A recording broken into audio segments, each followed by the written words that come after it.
Some secrets fall like summer rain, sudden, fierce, and leaving everything changed. In the drought-stricken heart of Texas, where dust devils dance across endless ranches and hope comes as scarce as water, two souls are about to discover that the most dangerous storms aren't the ones you see coming.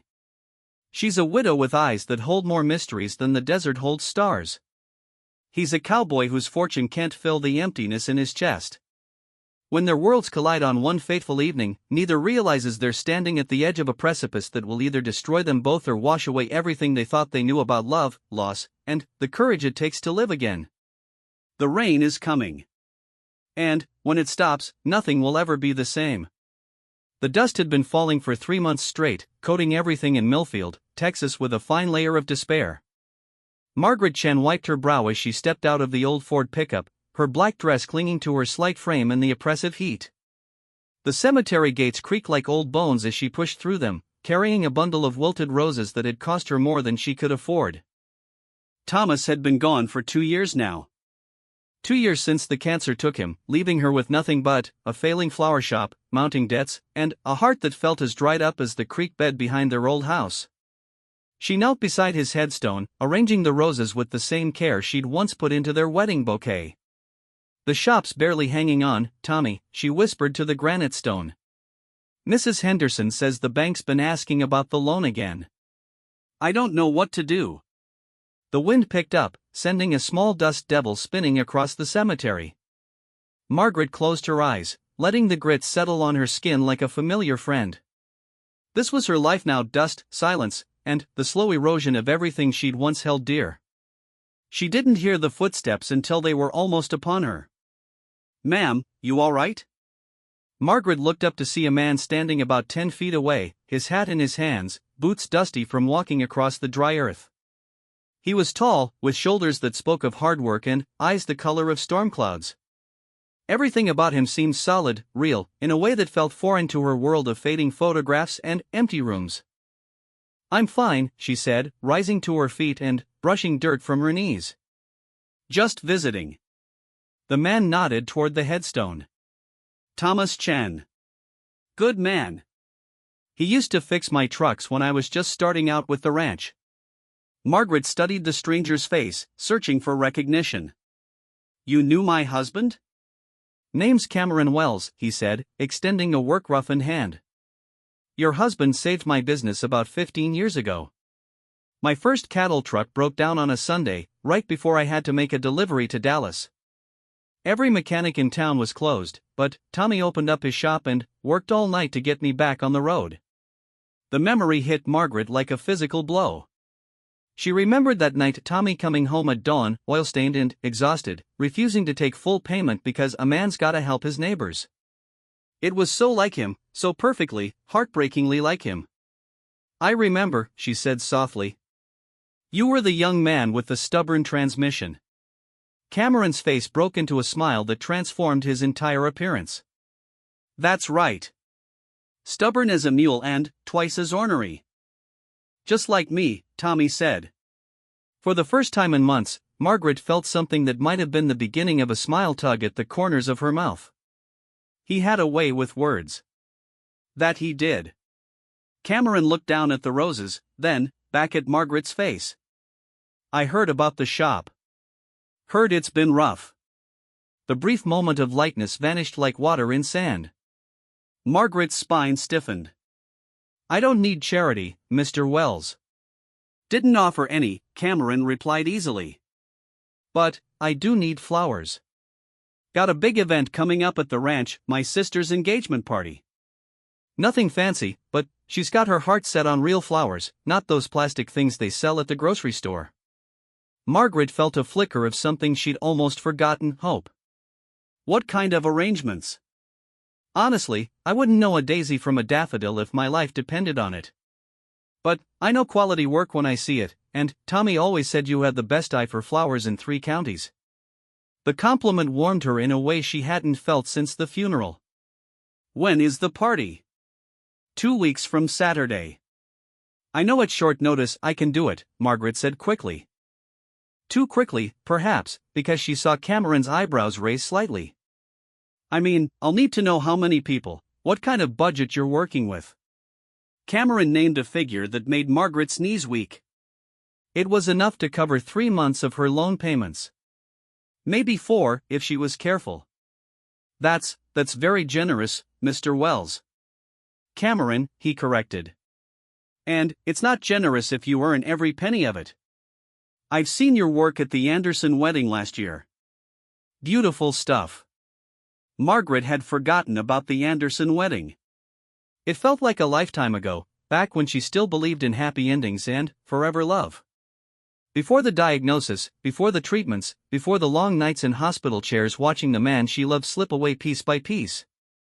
I'll need to see the venue, she heard herself saying. Get a feel for the space, understand what you're looking for. Course. When would be good for you? Tomorrow? Late afternoon? Cameron settled his hat back on his head. 4 o'clock sound right? I'll pick you up at the shop.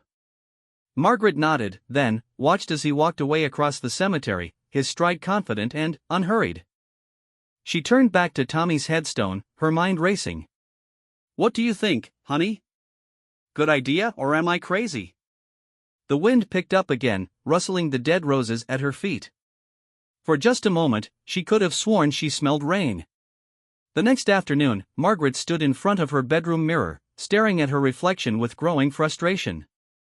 She changed clothes 3 times, settling finally on a simple blue sundress that Tommy had always liked. It was wrinkled from hanging in the closet too long, and the color had faded in places, but it was the nicest thing she owned that wasn't black. She'd spent the morning at the shop, sketching out preliminary ideas for the engagement party arrangements. The work felt good, familiar, like slipping into shoes that had been waiting patiently for her return. For the first time in months, she'd lost track of time, her hands moving with remembered skill as she designed centerpieces and archway decorations. At exactly 4 o'clock, she heard the rumble of a truck engine outside. Through the shop window, she could see Cameron climbing out of a pristine silver pickup that probably cost more than she made in a year. The sight reminded her of the gulf between their circumstances, and she felt her confidence waver. "Ready?" he asked when she met him at the door. "As ready as I'll ever be." The drive to his ranch took them through the heart of Texas hill country, past fields that should have been green but stood brown and brittle under the relentless sun. Cameron kept up an easy stream of conversation, pointing out landmarks and telling stories about the area's history. Margaret found herself relaxing despite her nerves, drawn in by his obvious love for the land. "Been in my family for 4 generations, he said as they turned through a gate marked with a wrought iron W. My great-grandfather bought it during the Depression, when nobody else wanted to take on this much dust and debt." The ranch house appeared around a bend in the road, and Margaret's breath caught in her throat. It wasn't the sprawling mansion she'd expected, but a graceful 2-story home with wide porches and windows that caught the late afternoon light like amber. Gardens surrounded the house, not formal flower beds, but natural-looking plantings that seemed to flow into the landscape like they'd grown there wild. "It's beautiful," she said softly. "Credit goes to my mother and grandmother," Cameron replied. "They had the green thumbs in the family. I just try to keep things from dying completely." He parked under an old oak tree and came around to open her door, an old-fashioned gesture that surprised her. "Party's going to be out back, under the trees. Sarah wants it casual but elegant, whatever that means." They walked around to the backyard, where more oak trees created natural shade over a grassy area that would have been perfect if not for the brown patches left by the drought. Margaret could see the potential immediately: string lights in the branches, tables scattered casually around the space, arrangements that would complement rather than compete with the natural setting. "How many guests?" she asked, pulling out her notebook. "About 60. Mix of family and friends, ages 8 to 80. Sarah's not picky about colors, but she said something about wanting it to feel romantic but not fussy." Margaret walked the space, taking notes and making rough sketches. Cameron followed at a respectful distance, answering her questions about table sizes and power sources for lighting. She was surprised by how much thought he'd already put into the logistics. Most people assumed flowers just appeared magically wherever you wanted them. "You've done this before," she observed. "My mother used to host events here when I was growing up. Church fundraisers, charity auctions, that sort of thing." I learned to pay attention to details. Most men don't. Most men haven't had my mother for a teacher. She didn't believe in gender roles when it came to hospitality. Said if you were going to live in the country, you better know how to make people feel welcome. They were standing near the edge of the property, where the maintained yard gave way to wild grassland stretching toward the horizon. The sun was beginning to set, painting everything in shades of gold and amber. Despite the drought, despite the brown grass and dust-covered trees, it was breathtakingly beautiful. Your mother sounds like a wise woman, Margaret said. She was. Lost her 5 years ago to a heart attack. One day she was planning the church picnic, the next day she was gone. The familiar weight of loss settled over them like a shared blanket. Margaret looked up at Cameron's profile, noting the tightness around his eyes that spoke of grief he'd learned to carry quietly. I'm sorry, she said simply. Me too. About your husband, I mean. Losing someone that way, it changes everything. They stood in comfortable silence for a moment, watching the first stars appear in the darkening sky. Margaret felt something shift inside her chest, like ice beginning to crack after a long winter. I should get these ideas down while they're fresh in my mind, she said finally, opening her notebook again. Of course. Take all the time you need. As she sketched and made notes, Cameron sat on a nearby bench, giving her space to work while remaining available for questions. There was something restful about his presence. He didn't feel the need to fill every silence with chatter, didn't hover or offer unwanted suggestions. He simply existed beside her, solid and patient as the oak trees overhead. By the time they finished, full darkness had fallen. Cameron walked her back to his truck, their footsteps creating small clouds of dust in the driveway. I'll have detailed sketches and a cost breakdown ready by Friday, Margaret said as they drove back toward town. No rush. Well, maybe a little rush, since it's only 2 weeks away. Margaret laughed, surprised by the sound. I'll make it work. It's a beautiful setting, the flowers will just be supporting players. I have a feeling you don't do anything that's just supporting. The comment caught her off guard, and she glanced over at his profile in the dashboard lights. You don't really know me, Cameron. Maybe not. But I know your work, and I knew your husband. Good people tend to marry good people. The simplicity of the statement hit her harder than any elaborate compliment could have. She turned to look out the passenger window, watching the dark countryside roll by, her reflection ghost-like in the glass. When they reached the flower shop, Cameron walked her to the door despite her protests that it wasn't necessary. Old habits, he explained. My mother again. She raised you well. She tried. The jury's still out on whether it took. Margaret fumbled with her keys, suddenly, unsure how to end the evening. It had been so long since she'd spent time with a man who wasn't a doctor, banker, or funeral director. The ordinary pleasantness of it felt almost foreign. Thank you, she said finally.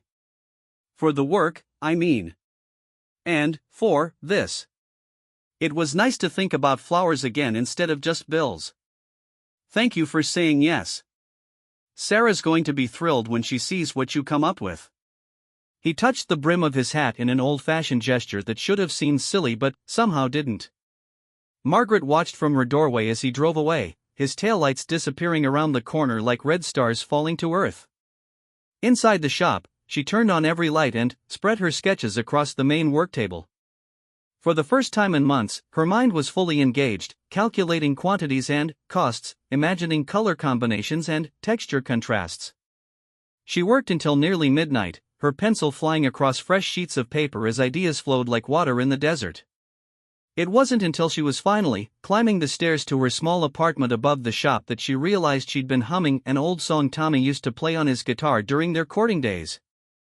The recognition stopped her cold on the landing, her hand frozen on the light switch. Guilt crashed over her like a wave. How could she be humming? How could she have spent an entire evening without thinking about Tommy, without feeling the familiar ache of his absence? What kind of wife forgot her grief for the sake of a business arrangement with a stranger?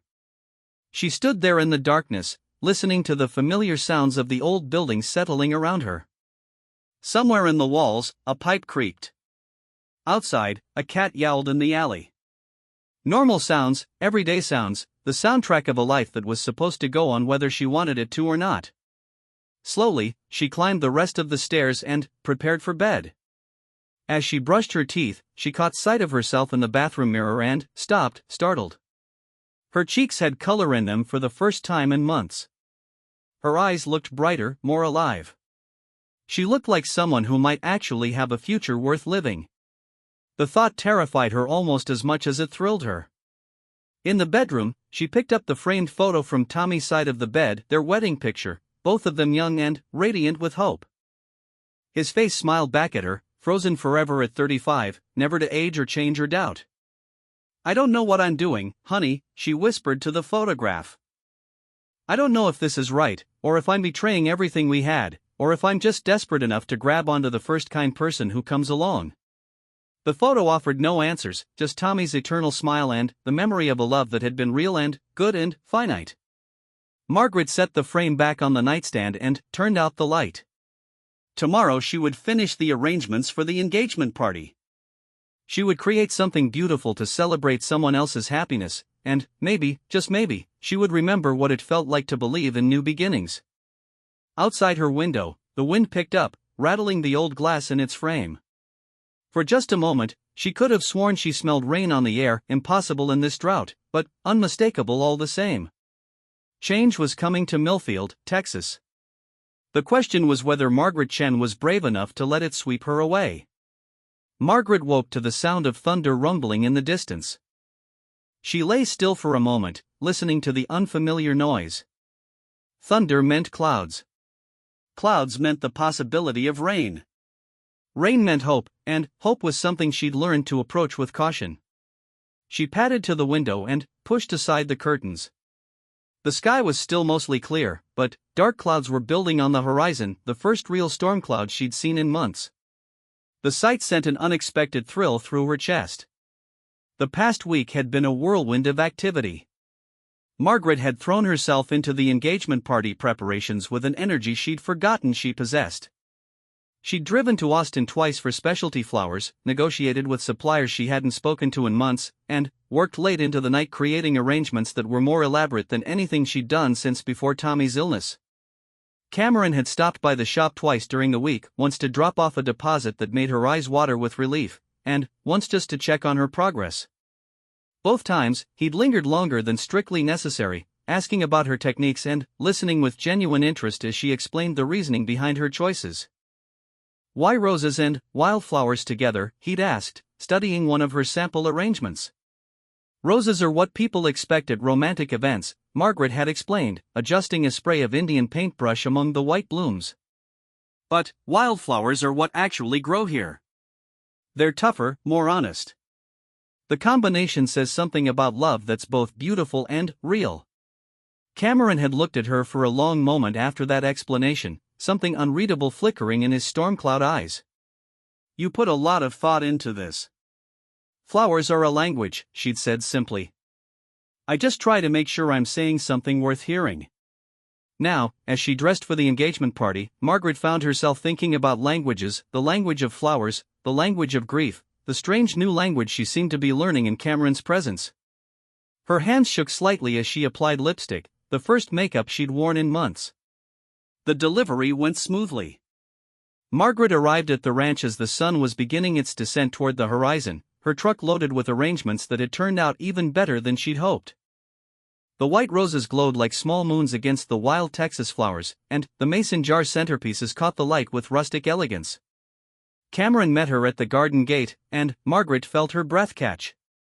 He'd traded his usual work clothes for dark jeans and a white button-down shirt that emphasized the breadth of his shoulders. His hair was damp from a recent shower, and he smelled like soap and something else, something clean and masculine that made her think of rain on summer earth. "These are incredible," he said, helping her unload the first batch of arrangements. "Margaret, I knew you were talented, but this is too much," she asked, suddenly worried. She'd gotten carried away, she knew it. The arrangements were more elaborate than anything a simple engagement party required. "Perfect," he said firmly. "Sarah's going to cry." Happy tears, he added quickly, seeing her expression. They worked together to place the arrangements around the party space, and Margaret was surprised by how naturally they moved around each other, Cameron seeming to anticipate where she needed to go, Margaret instinctively knowing which arrangement he should carry next. It felt like a dance they'd rehearsed for years instead of a collaboration between near strangers. There, Margaret said, stepping back to survey their work. What do you think? The backyard had been transformed. String lights twinkled in the oak branches like fallen stars, and her arrangements glowed with warm color throughout the space. The wildflowers seemed to blur the line between cultivated beauty and natural grace, making it appear as though the party had grown organically from the Texas landscape itself. I think, Cameron said slowly, that my sister is going to insist on hiring you for her wedding. Margaret laughed, the sound carrying more joy than she'd felt in years. I can handle that kind of problem. Guests began arriving as the sun touched the horizon, and Margaret watched from the kitchen window as the space filled with laughter and conversation. She should leave soon, her work was done, and she didn't want to intrude on a family celebration. But something held her there, watching Cameron move through the crowd with easy grace, stopping to hug his sister, shake hands with her fiancé, kiss elderly aunts on the cheek. You're the flower lady. Margaret turned to find a young woman with Cameron's eyes and a smile that could power a small city. This had to be Sarah, the bride-to-be. Margaret Chen, she said, offering her hand. Congratulations on your engagement. Oh my God, these flowers. Sarah grabbed her hands instead of shaking them. They're absolutely perfect. Cam said you were talented, but this is like something out of a magazine. How did you know exactly what I wanted when I didn't even know myself? Lucky guess, Margaret said, warmed by the genuine enthusiasm. Don't be modest. This is art. Pure art. Sarah glanced around, then leaned closer conspirationally. And, can I just say, my brother has been in the best mood I've seen him in years since he hired you? Whatever you're doing, keep it up. Heat flooded Margaret's cheeks. I'm just doing my job. Aha. Sarah's grin was knowing. Well, your job has put more life in Cameron's eyes than I've seen since Mom died. So thank you for that, too. Before Margaret could respond, Sarah was pulled away by her fiancé, leaving her standing alone in the kitchen with her heart hammering against her ribs. She needed to leave. Now. Before she read more into Sarah's words than was there, before she let herself believe that a business arrangement could be something more. She gathered her empty buckets and boxes, preparing to slip out unnoticed, but Cameron appeared in the kitchen doorway as if summoned. Leaving already? The party's beautiful, she said, not quite meeting his eyes. Your sister seems very happy. She is. Thanks to you. He stepped into the kitchen, and, suddenly, the space seemed much smaller. Stay for a while. Have some dinner. You've earned it. I couldn't impose, you wouldn't be imposing. I'm asking. The simple honesty in his voice made her look up, and she found him watching her with an expression that made her pulse race. There was something in his eyes, warmth, interest, perhaps even longing. It was the same look Tommy used to give her across crowded rooms, the look that said she was the only person in the world who mattered. The thought of Tommy hit her like cold water. What was she doing? What was she thinking? She was a widow, for crying out loud, not some teenager getting swept away by a handsome cowboy. I should go, she said, clutching her empty buckets like armor. Early morning tomorrow. Something flickered across Cameron's face, disappointment, maybe, or hurt. But he stepped aside to let her pass. Of course. Let me help you load up. They worked in silence to carry her supplies to the truck, the easy camaraderie of earlier replaced by awkward tension. Margaret fumbled with her keys, desperate to escape before she did something stupid like start crying or throw herself into his arms. Margaret! She looked up to find him standing very close, close enough that she could see the gold flecks in his gray eyes, close enough to count the lines that sun and laughter had carved around them. Thank you, he said quietly. Not just for the flowers. For all of it. You paid me well. I should be thanking you. That's not what I meant. The air between them seemed to thicken, charged with possibility and danger. Margaret felt herself leaning toward him, drawn by a gravitational pull she'd forgotten existed. His hand came up to brush a strand of hair from her face, and his touch sent electricity racing along her skin. "Cameron," she whispered, not sure if it was a warning or a plea. And then, his lips were on hers, soft and warm and tasting of promises she wasn't sure she was ready to make. For a moment, she melted into him, her body remembering what it felt like to be desired, to be cherished, to be alive in ways that had nothing to do with mere survival. Then, reality crashed back like a bucket of ice water. She jerked away, one hand flying to her mouth. "I can't," she gasped. "I'm sorry, I can't do this." Cameron stepped back immediately, his hands raised in apology. "Margaret, I'm sorry. I didn't mean I have to go." She fled to her truck, fumbling with the keys while tears blurred her vision. Cameron called her name, but she didn't trust herself to stop. She drove away with her tires spinning in the gravel, her heart pounding so hard she thought it might burst from her chest. By the time she reached town, the first fat raindrops were hitting her windshield. The storm that had been building all day finally broke as she parked behind the flower shop, releasing months of pent-up pressure in a torrential downpour. Margaret sat in her truck, watching the rain wash the dust from her windows, and sobbed. She cried for Tommy, for the life they'd planned and lost. She cried for the loneliness that ate at her like acid, for the fear that held her prisoner in her own grief. And she cried for Cameron, for the want in his eyes and the taste of possibility on his lips and the terrible, beautiful chance she was too afraid to take. The rain fell harder, drumming against the truck roof like applause. Through the downpour, she could see lights in the windows of neighboring buildings, other people living their lives, making their choices, taking their chances. The whole town seemed to be celebrating the break in the drought while she sat alone in her truck, paralyzed by the weight of her own ghosts. A knock on her passenger window made her jump. Through the rain-streaked glass, she could see a familiar silhouette. "Cameron." He'd followed her. She rolled down the window, letting in the smell of petrichor and the sound of rain hitting thirsty earth. "What are you doing here?" she asked, her voice raw from crying. "Making sure you're okay." He was soaked to the skin, his white shirt clinging to his chest, his hair plastered to his head. "Can I come in?" Margaret wanted to say no. Every instinct told her to drive away, to put distance between herself and this man who made her feel things she'd sworn she was done feeling. But something in his eyes, concern, not desire, made her nod. He climbed into the passenger seat, bringing the scent of rain and the warmth of his body into her small sanctuary. For a moment, they sat in silence, listening to the storm rage outside. "I'm sorry," he said finally. "I overstepped. I misread the situation." "No," Margaret said, surprising herself. "You didn't misread anything. That's the problem." Cameron turned to look at her fully, water dripping from his hair onto the upholstery. "I don't understand." "I felt it too," she admitted, the words coming out in a rush. "The connection, the attraction, all of it. And it terrifies me." "Why?" The simple question opened floodgates inside her. "Because I loved my husband, Cameron. Really, truly loved him. He was my whole world for 15 years, and when he died, I thought I was done with all of this.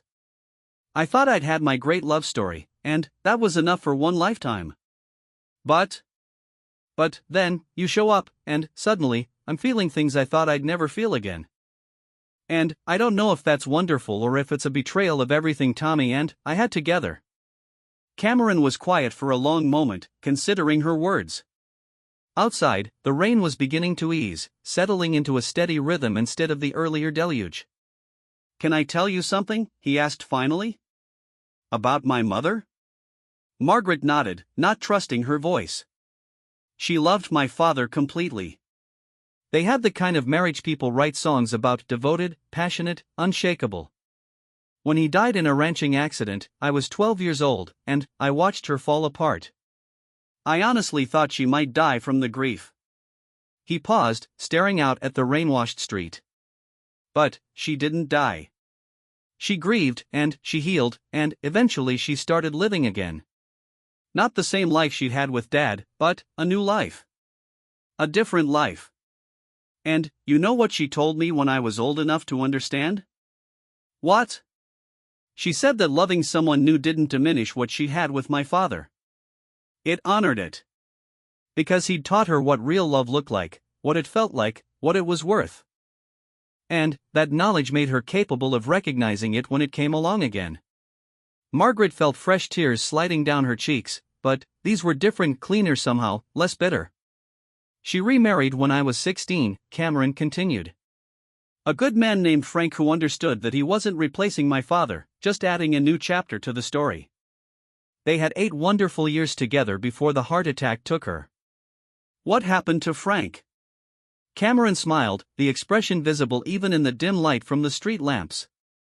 He's still family. Still comes to Christmas dinner, still calls me son. Mom's love didn't divide when she gave her heart again, it multiplied. Margaret absorbed this, turning the words over in her mind like stones in a tumbler, examining them from every angle. I'm scared, she whispered. I know. So am I. You are? Cameron nodded. I haven't felt this way about anyone since, well, maybe ever. That's terrifying when you're 42 years old and thought you had life figured out. The rain had stopped completely now, leaving behind the sweet scent of wet earth and the sound of water dripping from eaves. Margaret could see stars appearing between the clouds, bright and clean in the washed sky.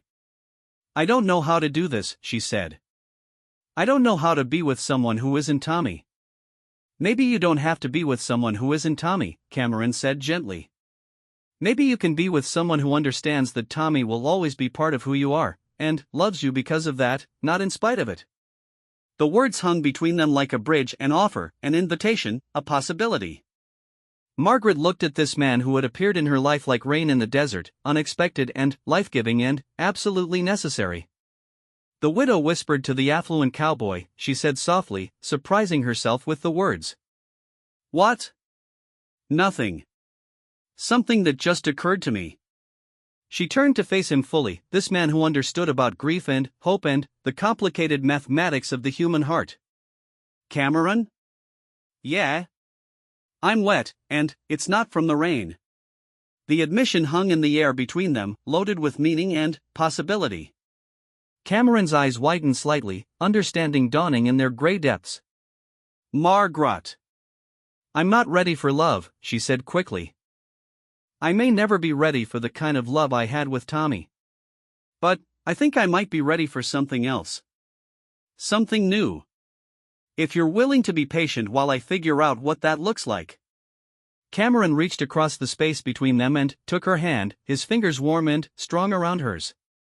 I've got all the time in the world, he said simply. Outside, the storm had passed, leaving behind a world washed clean and shining with possibility. Margaret looked up at the stars appearing one by one in the clearing sky, and, for the first time since Tommy's death, she felt something that might have been hope taking root in the barren landscape of her heart. The rain had come at last to Millfield, Texas. And, in its wake, everything was about to bloom. 3 months after the storm, Margaret Chen stood in her flower shop, surrounded by more orders than she'd seen in 2 years.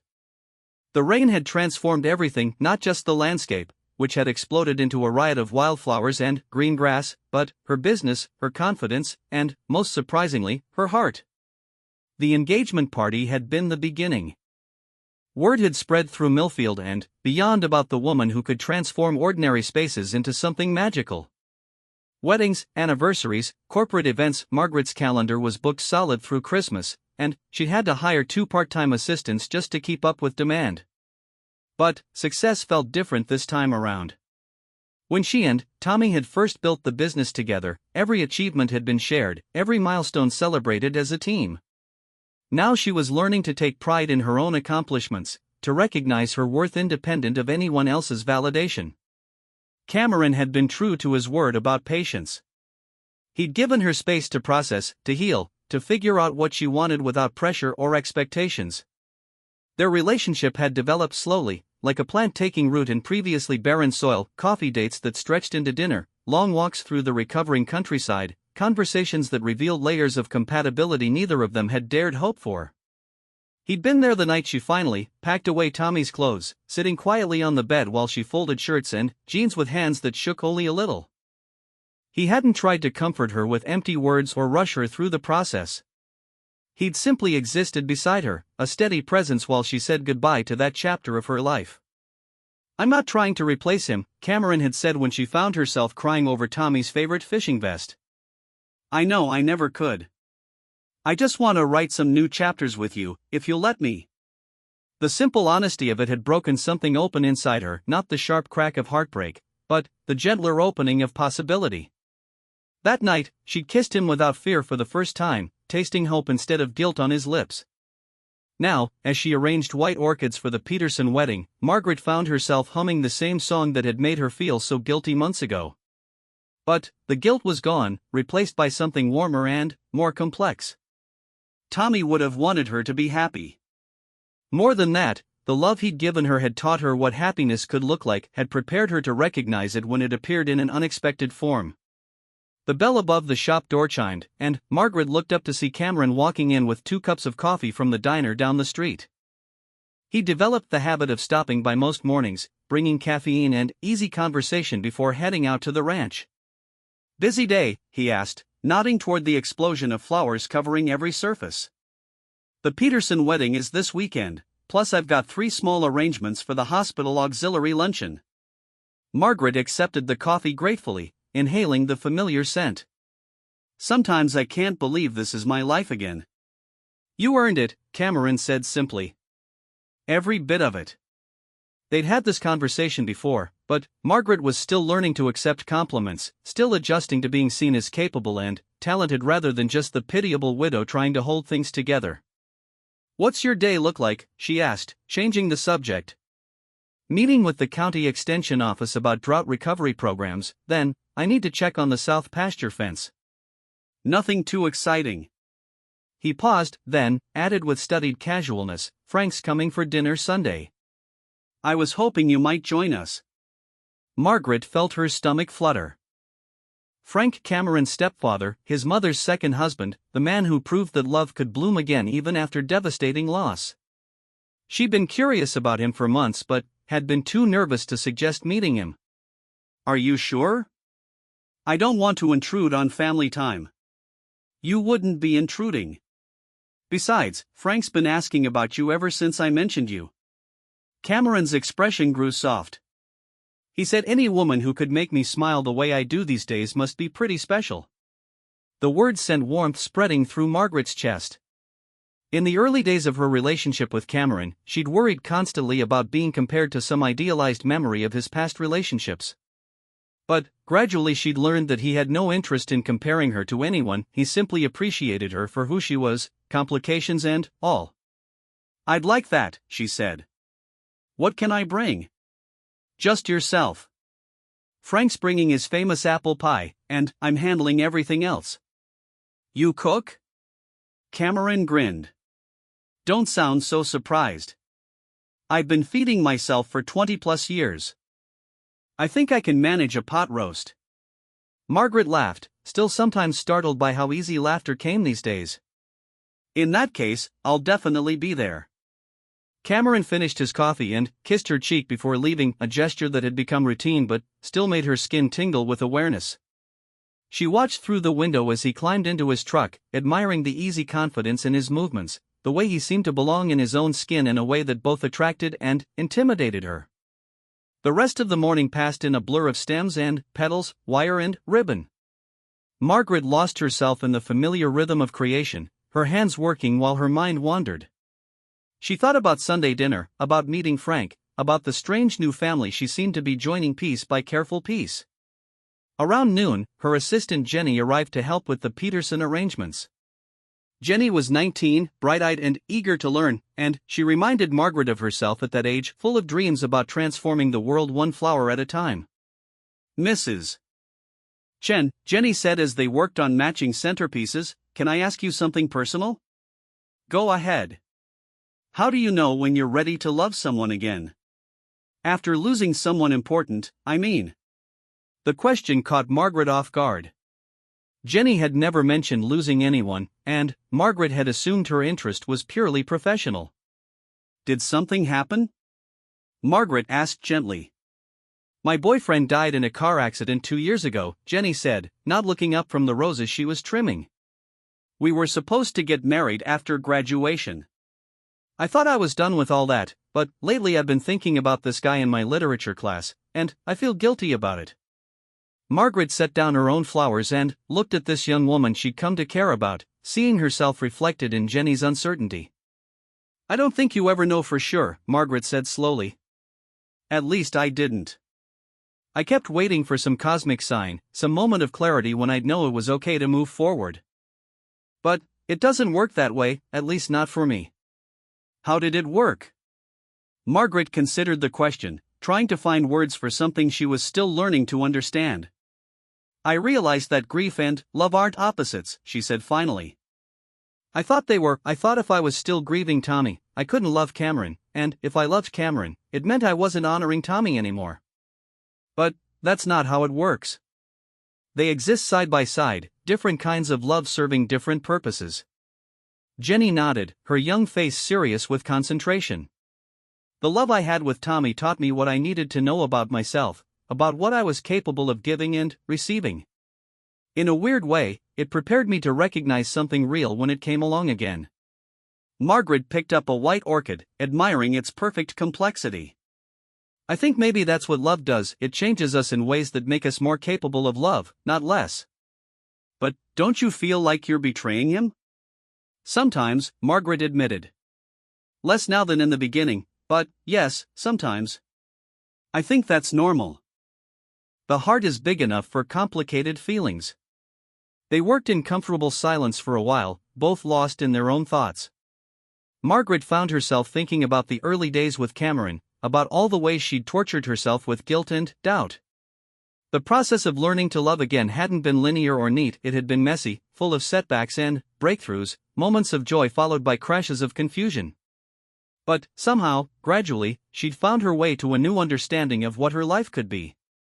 Not a replacement for what she'd lost, but an expansion of what was possible. Sunday arrived crisp and clear, with the kind of brilliant blue sky that only appeared after rain had washed the air clean. Margaret stood in front of her bathroom mirror, changing clothes for the third time and trying to calm her nerves. She'd finally settled on a simple green dress that brought out her eyes. Tommy had always said it was his favorite color on her, and she found comfort in carrying that small piece of him with her. The drive to Cameron's ranch took her through countryside that still looked miraculous after months of drought. Wildflowers painted the roadsides in brilliant swaths of color, and the trees were so green they almost hurt to look at. The transformation seemed impossible, like a fairy tale made real through nothing more than water and time and the earth's irrepressible urge to grow. She could hear laughter from the backyard as she parked under the oak tree. Cameron appeared around the corner of the house before she'd even gotten out of her car, his face lighting up with the kind of smile that still took her breath away. Perfect timing, he said, opening her door with the old-fashioned gallantry that had charmed her from the beginning. Frank just got here. I'm nervous, Margaret admitted as they walked toward the house. Don't be. He's going to love you. Frank turned out to be a compact man in his 70s with kind eyes and work-roughened hands that reminded Margaret of her father. He hugged her like they were old friends, and within minutes she found herself relaxed in a way she hadn't expected. Cameron tells me you're the one responsible for making him tolerable company again, Frank said as they sat down to dinner. Frank, Cameron protested, but he was smiling. What? It's true. You were getting to be a right grumpy hermit before she came along. Margaret felt heat rise in her cheeks. I think you're giving me too much credit. Am I? Cameron here spent the first 5 years after his mother died convinced he was destined to be alone. Said he was too set in his ways to share his life with anyone. Frank. Let me finish. Then, this lovely woman shows up, and, suddenly, he's whistling while he works, buying flowers for the kitchen table, asking me for my pot roast recipe because he wants to impress her. Frank's eyes twinkled with mischief. If that's not transformation, I don't know what is. Margaret looked at Cameron, who was studying his plate with intense concentration. You've been buying flowers for your kitchen? Maybe, he muttered. Every week, Frank supplied cheerfully. Goes to that little shop on Main Street because he says yours are too good to waste on his sorry bachelor existence. The image of Cameron carefully selecting flowers for his empty kitchen made something warm and bright expand in Margaret's chest. It was such a small thing, but it spoke to changes in him that mirrored her own, the gradual opening of a heart that had closed itself off, the tentative reach toward beauty and joy and life lived fully. After dinner, they sat on the back porch watching the sun set over the recovered countryside. Frank had launched into stories about Cameron's mother, painting a picture of a woman who had embraced life with both hands despite, or perhaps because of, her understanding of its fragility. She used to say that love wasn't a finite resource, Frank said, his voice growing thoughtful. Said the heart was like a muscle, the more you used it, the stronger it got. She loved Cameron's father completely, and, when he died, I thought that was it for her. But she taught me that there's room for more than one great love in a lifetime, if you're brave enough to make space for it. Margaret felt tears prick her eyes. This was what Cameron had been trying to tell her that night in the truck, what she'd been slowly learning to believe over the past months. How did you know she was ready? Margaret asked. Ready to love again, I mean. Frank considered the question, rocking gently in his chair while cicadas sang in the growing darkness. I don't think she ever told herself she was ready, he said finally. I think one day she just realized she was already doing it. Love's not really a decision you make once, is it? It's 1,000 small decisions, day after day, to keep choosing someone despite all the reasons you could choose differently. The words settled over the porch like a benediction, and Margaret found herself reaching for Cameron's hand without conscious thought. His fingers intertwined with hers, warm and calloused and absolutely right. Later, after Frank had gone home and Cameron was walking her to her truck, Margaret stopped in the middle of the driveway and turned to face him. I need to tell you something, she said. Cameron went still, his expression suddenly wary. Okay. I've been so focused on whether I was ready to love again that I forgot to pay attention to whether I already was. The tension in his shoulders eased slightly. And? Margaret took a deep breath, tasting night air that smelled of honeysuckle and possibility. I love you, Cameron. Not the same way I love Tommy, but completely. Truly. With all the parts of my heart that have healed and all the parts that are still learning how. Cameron's face transformed, years of careful restraint giving way to pure joy. He cupped her face in his hands, his thumbs brushing away tears she hadn't realized were falling. I love you too, he said simply. I love your strength and your talent and the way you hum when you're working with flowers. I love how you make everything more beautiful just by existing in it. I love that you're brave enough to build something new without forgetting what came before. When he kissed her, Margaret tasted promises and permanence, the sweet weight of commitment freely given. This was different from the desperate hunger of grief-stricken loneliness or the guilty pleasure of stolen moments. This was the deep satisfaction of coming home to yourself and finding someone else already there, waiting. They stood in the driveway for a long time, holding each other under stars that seemed brighter than they had any right to be. Margaret thought about rain and drought, about flowers that bloomed in impossible conditions, about the miraculous resilience of hearts that refused to stay broken. I have another confession, she said against Cameron's shoulder. What's that? That first day at the cemetery, when you said you needed flowers for Sarah's engagement party? Yeah. I was so grateful for the work that I would have agreed to anything. I had no idea what I was getting into. Cameron laughed, the sound rumbling through his chest where her ear was pressed against it. Neither did I. I thought I was hiring a florist. I had no idea I was falling in love. Are you sorry? For falling in love with you? Never. He pulled back to look at her, his eyes serious in the starlight. Are you? Margaret considered the question, thinking about all the ways her life had changed since that dusty afternoon in the cemetery. The fear was still there, love was always risky, always a leap of faith into an unknown future. But the fear was manageable now, balanced by hope and possibility and the bone-deep certainty that some chances were worth taking. No, she said finally. I'm not sorry at all. Above them, clouds were building on the horizon, not the dark, threatening mass of a destructive storm, but the gentle gray of a summer shower, promising just enough rain to keep the flowers blooming. Margaret Chen had learned something about rain over the past few months. Sometimes it came as a flood, washing away everything in its path and forcing you to start over from nothing. But sometimes it came as a gentle, steady blessing, nourishing whatever was trying to grow, encouraging new life without destroying what had come before.